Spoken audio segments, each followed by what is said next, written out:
오늘 복된 주일 하나님께서 우리에게 주시는 말씀은 갈라디아서 2장 19절로 21절까지의 말씀입니다.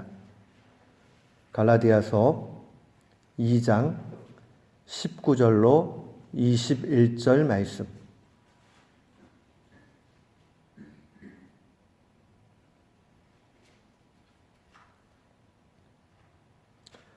우리 마음을 같이 해서 19절부터 21절까지 한 마음으로 함께 봉독토록 합니다. 내가 율법으로 말미암아 율법에 대하여 죽었나니 이는 하나님에 대하여 살려 함이라. 내가 그리스도와 함께 십자가에 못 박혔나니 그런즉 이제는 내가 사는 것이 아니요 오직 내 안에 그리스도께서 사시는 것이라. 이제 내가 육체 가운데 사는 것은 나를 사랑하사 나를 위하여 자기 자신을 버리신 하나님의 아들을 믿는 믿음 안에서 사는 것이라. 내가 하나님의 은혜를 패하지 아니하노니 만일 의롭게 되는 것이 율법으로 말미암으면 그리스도께서 헛되이 죽으셨느니라. 아멘. 저는 오늘 본문 말씀 갈라디아서 2장 19절로 21절 말씀을 통해서 거부할 수 없는 하나님의 은혜라는 제목으로 주의 말씀을 선포하도록 하겠습니다.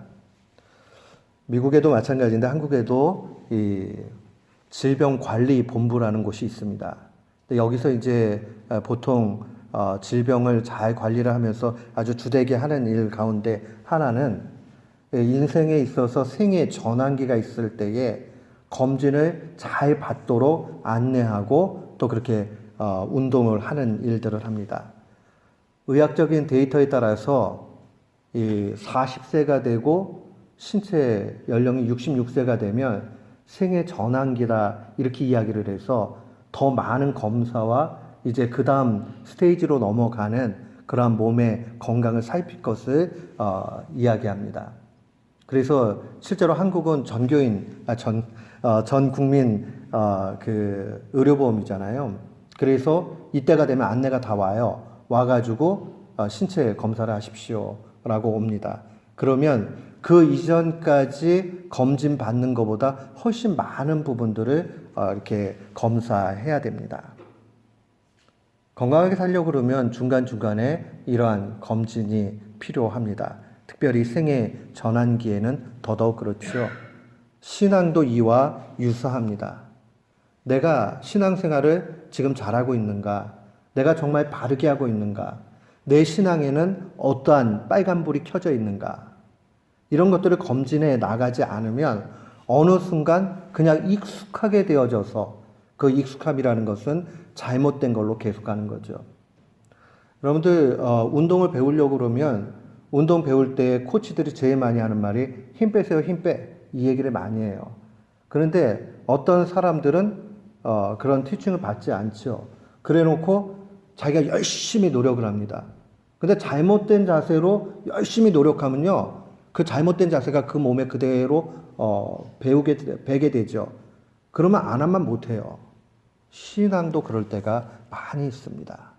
인생을 살아가고 하나님 앞에 바르게 살고 하는데 이 신앙의 점검들이 없게 되면 잘못된 게 잘못된 줄 모르고 이게 바른 줄 알고 그리고 막 열심히 달려가는 거예요.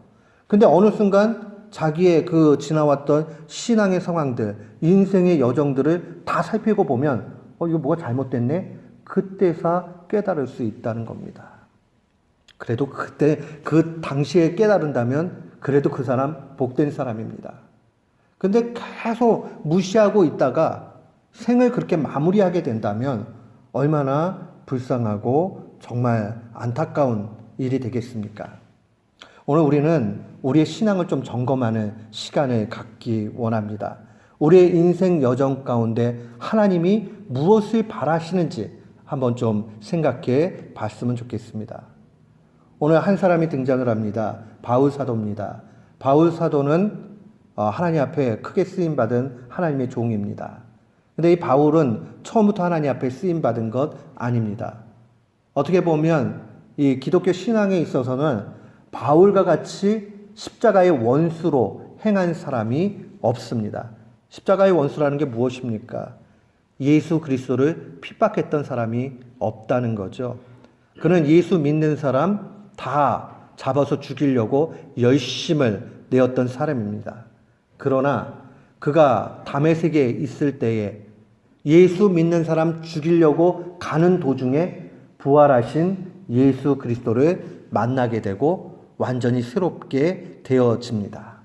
그가 유대교에 남아있을 때는 율법에 열심인 사람이었습니다. 율법을 잘 지키면 구원받는다 생각했습니다.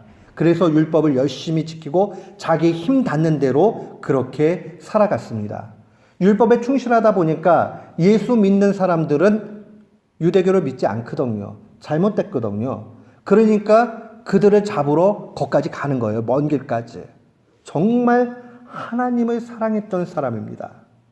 그러나 그의 인생은 잘못된 길로 하나님을 사랑하고 있던 겁니다. 그러니까 완전히 잘못된 길로 가고 있었어요. 그러나 그가 회심하게 되고 예수 그리스도를 만난 이후에 인생이 완전히 달라집니다. 로마서 10장 2절에 보면 그는 이런 고백을 하죠. 내가 증언하노니 그들이 하나님께 열심히 있으나, 그들이라는 것은 유대인들을 얘기하는 거예요. 유대인들이 하나님께 열심은 있지만 올바른 지식을 따른 것이 아니다. 바른 신앙으로 간 것이 아니라는 거예요. 그러면서 그는 9절에 이런 고백을 합니다. 내가 만일 내 입으로 예수를 주로 시인하며 또 하나님께서 그를 죽은 자 가운데서 살리신 것을 네 마음에 믿으면 구원을 받으리라. 쉽게 얘기하면요, 나의 주인이 예수 그리스도요, 예수 그리스도께서 나를 대신해서 십자가에 죽으시고 부활하셨다, 이것을 믿고 고백하면 그 사람은 그 믿음으로 구원받는다는 겁니다.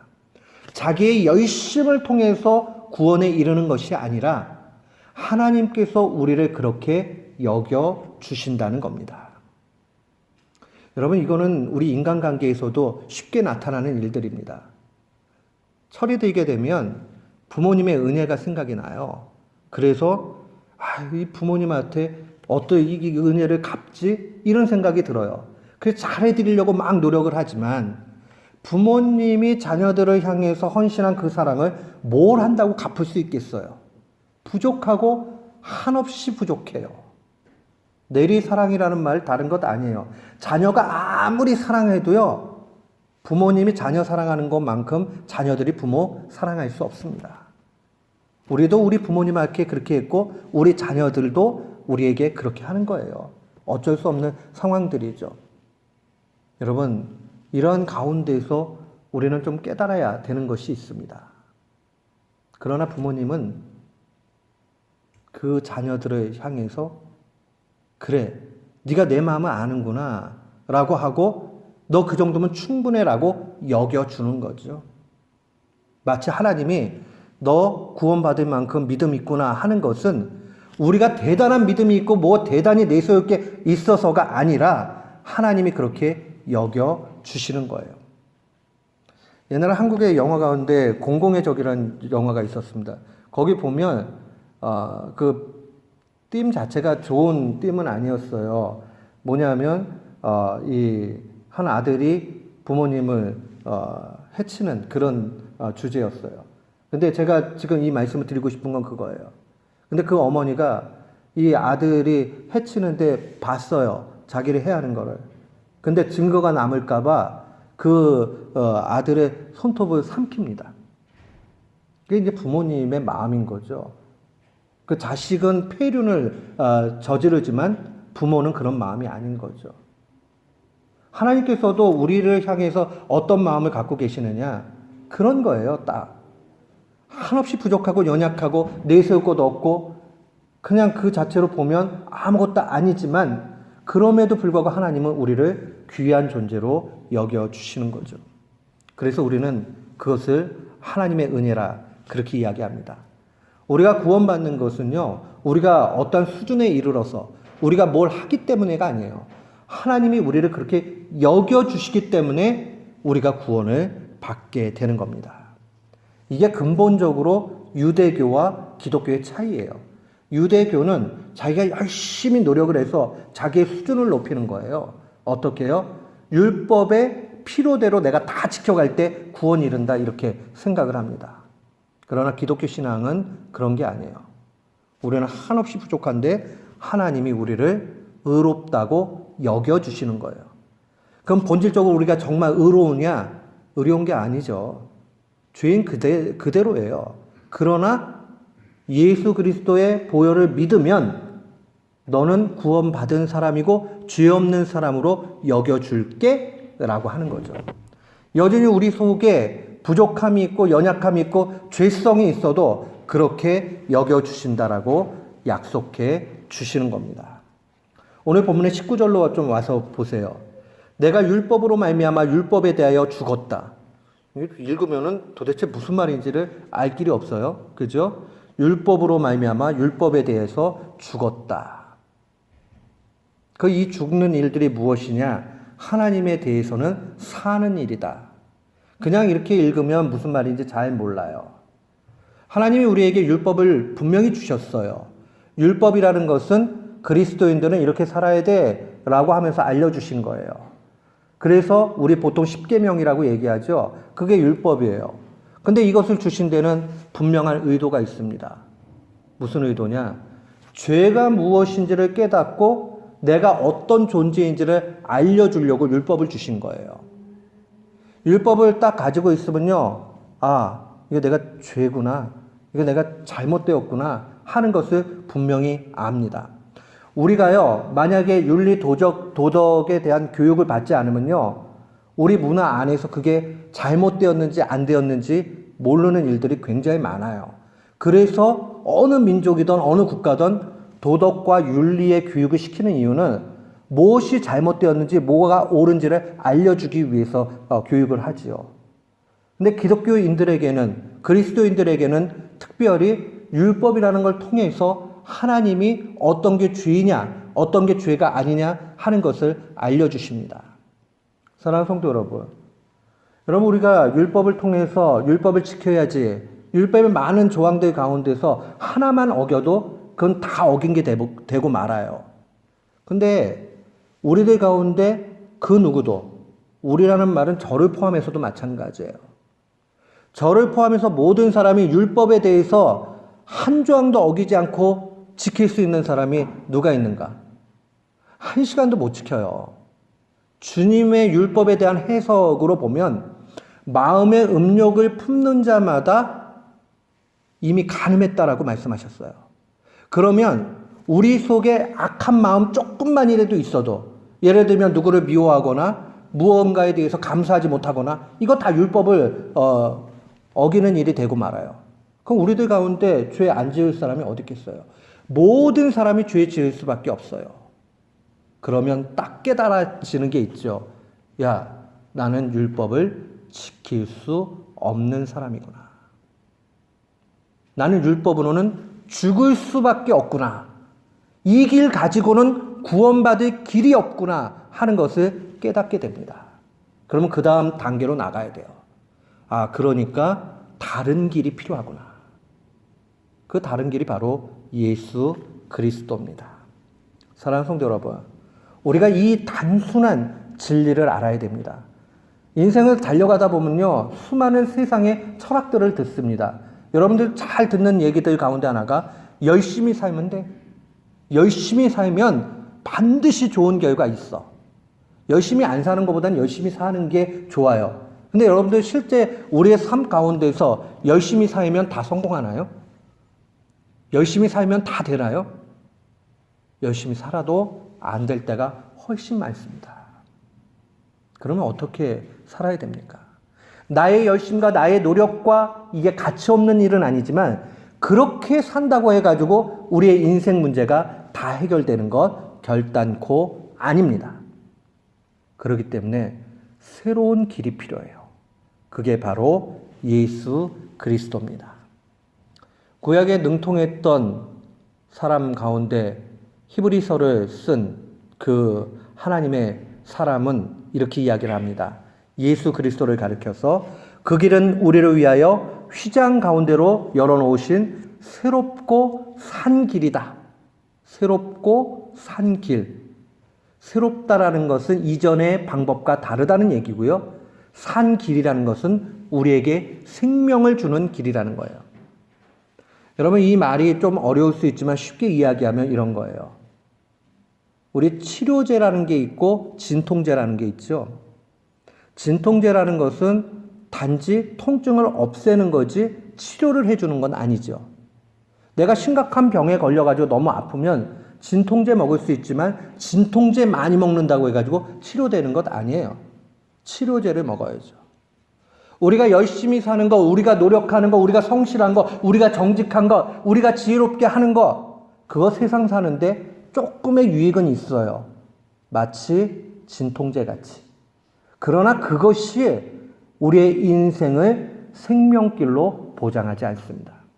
여러분, 열심히 살고 막 그렇게 보람 있게 살았다고 마지막에 왔는데 우리의 마지막이 하늘에 들어가는 천국의 길이 아니고 다른 길이라고 보면 얼마나 억울하겠어요. 그러니까 우리에게는 정말 참된 생명을 주는 길을 보고 가야 됩니다. 그게 바로 예수 그리스도입니다. 오늘 바울사도는 그걸 깨달은 거예요. 자기가 율법에 열심을 내어서 자기 힘으로 구원을 얻으려고 그렇게 살았지만 그거 다 필요 없다. 그래서 19절에 고백하기를 내가 율법으로 말미암아 율법에 대해서 죽었다라는 표현을 한 거예요.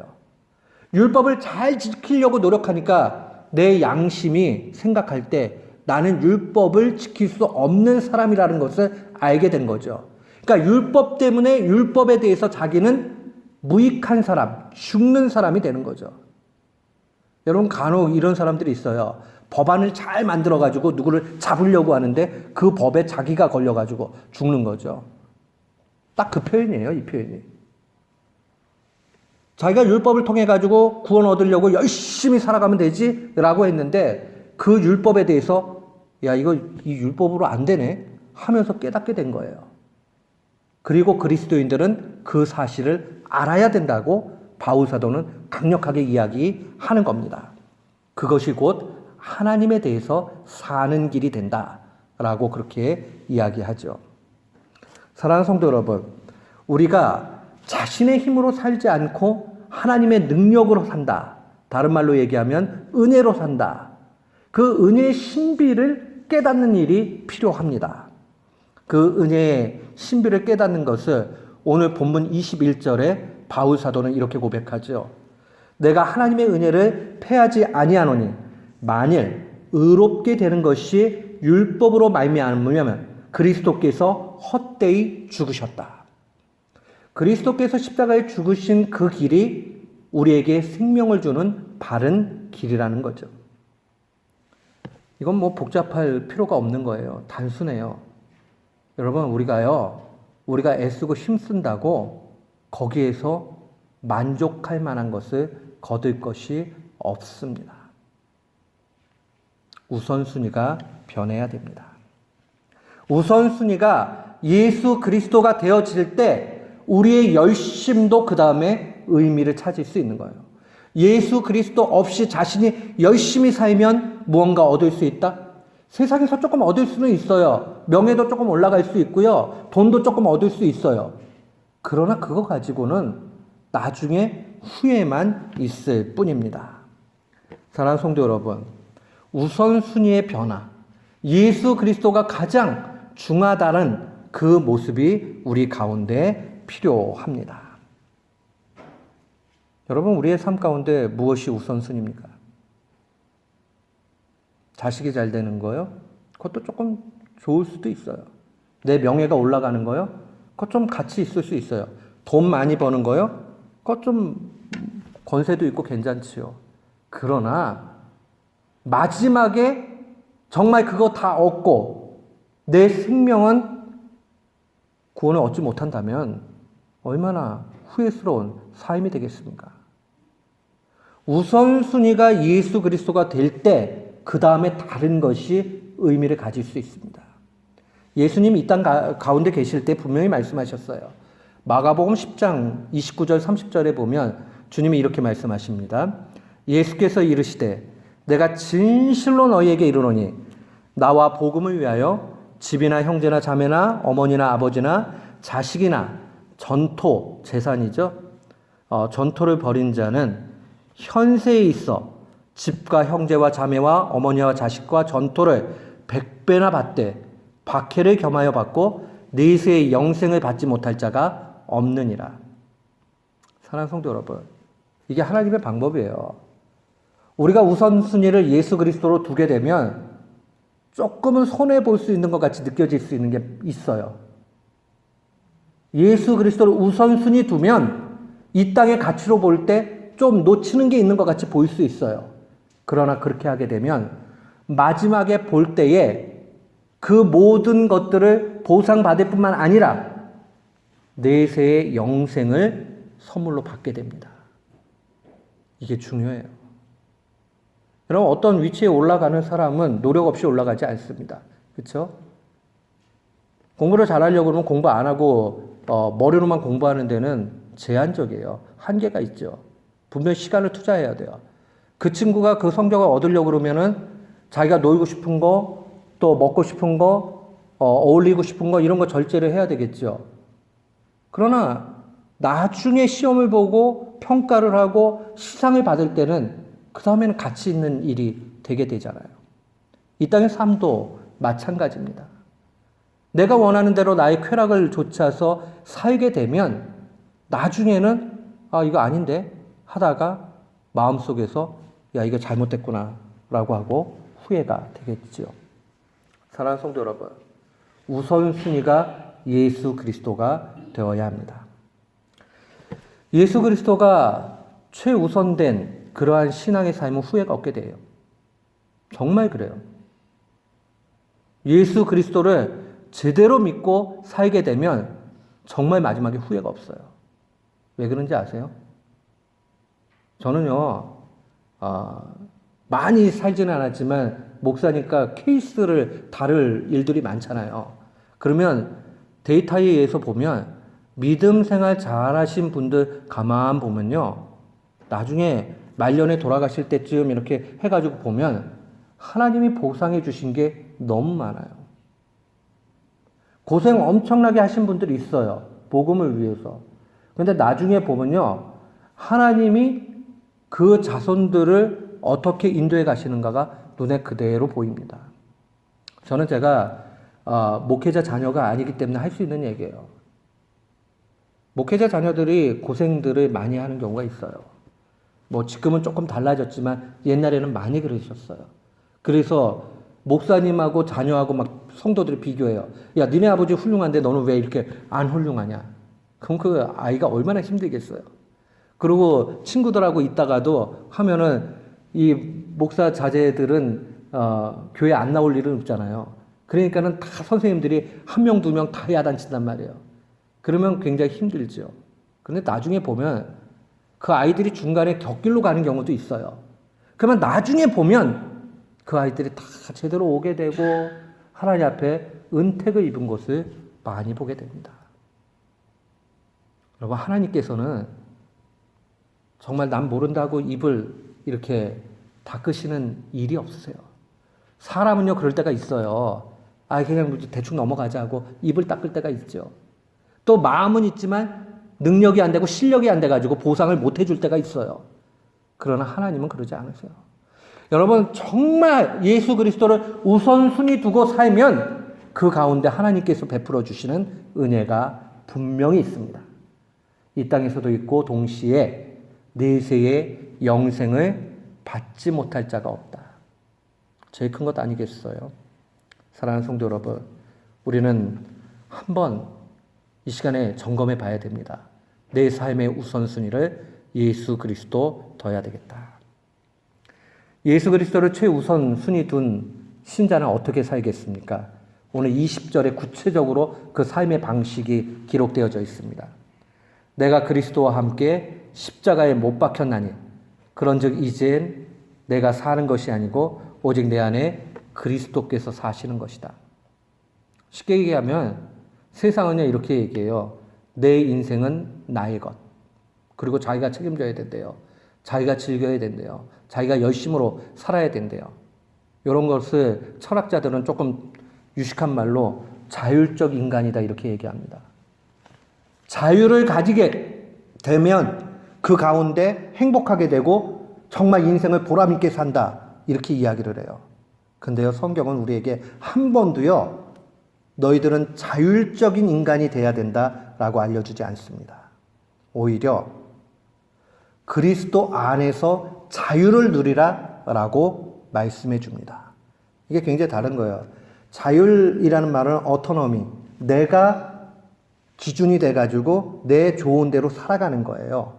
근데 그리스도 안에서 자유를 누리며 사는 사람은 기준이 언제나 예수 그리스도가 되는 겁니다.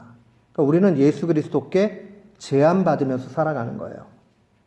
인간이 자유의 제한을 받으면 조금 불편함이 생기기 마련입니다.